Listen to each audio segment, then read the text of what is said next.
سامعین کو VM خلیل الرحمان کا سلام عرض ہے۔ راشد سہارا روزنامے کی ایک اہم خبر پڑھتا ہوں، سنیے گا۔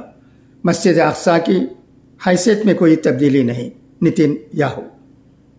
تل ابیب۔ اسرائیلی وزیر اعظم بنیامین نتن یاہو نے مسجد اقصیٰ کے حوالے سے فوری طور پر وضاحت کی ہے کہ اس کی حیثیت میں کوئی تبدیلی نہیں کی جا رہی ہے، بلکہ اس کا پہلے والا اسٹیٹس ہی برقرار رہے گا۔ نتن یاہو کو بدھ کے روز یہ بیان اس وقت دینا پڑا جب اسرائیلی مخلوط کابینہ کے اہم اور انتہا پسند وزیر ایتمار بن گوئر نے بیان داغا کہ اب یہودی بھی مسجد اقصیٰ میں عبادت کر سکیں گے۔ العربیہ کے مطابق اس بیان کے سامنے آنے کے بعد اسرائیل کی ہی ایک اور وزیر نے کہا تھا کہ اس بیان سے ہر طرف آگ لگ سکتی ہے۔ کانگریس سے خطاب سے بھی پہلے اس ممکنہ صورتحال سے بچنے کے لیے نتن یاہو کو وضاحت جاری کرنا پڑی۔ نتن یاہو نے اس کے بعد کہا کہ مسجد اقصیٰ کے اسٹیٹس کو کے حوالے سے اسرائیل نے اس میں کوئی تبدیلی نہیں کی ہے اور کوئی تبدیلی نہیں کرے گا۔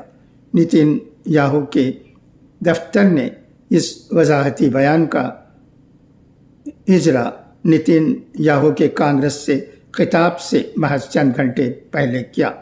بدھ کے روز ہی اس سے پہلے نتن یاہو کے اتحادی بن گوئر نے بتایا تھا کہ وہ ایک سیاسی عہدیدار ہیں۔ سیاسی عہدہ اس بات میں رکاوٹ نہیں پیدا کرتا کہ یہودی ٹیمپل ماؤنٹ میں عبادت کریں۔ خیال رہے، یہودی مسجد اقصیٰ کو یہودیوں کی ٹیمپل ماؤنٹ کا نام دیتے ہیں۔ اسرائیلی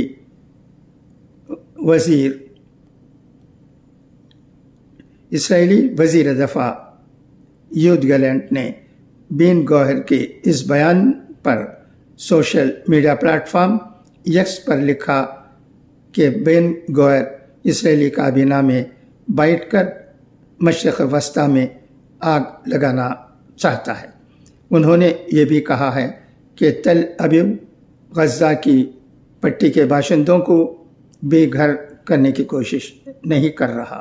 اگر حماس ہتھیار ڈال دے تو غزہ جنگ ختم ہو جائے گی۔ نتن یاہو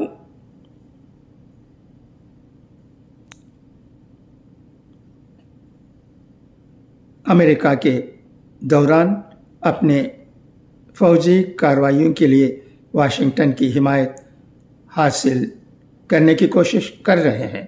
نتن یاہو نے کہا کہ 17 اکتوبر کو حماس کا حملہ 11 ستمبر کے واقعات سے 20 گنا بڑا تھا۔ غزہ کی جنگ حماس کے ہتھیار ڈالنے سے ختم ہو جائے گی۔ ہمیں اپنے اہداف کے حصول کے لیے امریکہ کی ضرورت ہے۔ انہوں نے کہا کہ تل ابیب حماس کے زیر حراست 135 یرغمالیوں کو واپس لایا ہے۔ انہوں نے حاضرین کی تالیوں میں مزید کہا کہ میں آپ کو ایک چیز کا یقین دلانے آیا ہوں، اور وہ یہ کہ ہم جیتیں گے۔ انہوں نے عندیہ دیا کہ یرغمالیوں کی واپسی کی پرامن کوششیں کامیاب ہوں گی۔ اسرائیلی وزیر اعظم نے یہ بھی کہا کہ تمام یرغمالیوں کی بازیابی تک تل ابیب مطمئن نہیں ہوگا۔ انہوں نے امریکہ کو مخاطب کرتے ہوئے کہا کہ مشن کو جلد از جلد مکمل کرنے کے لیے ہمیں جلد ہتھیار دیے جائیں۔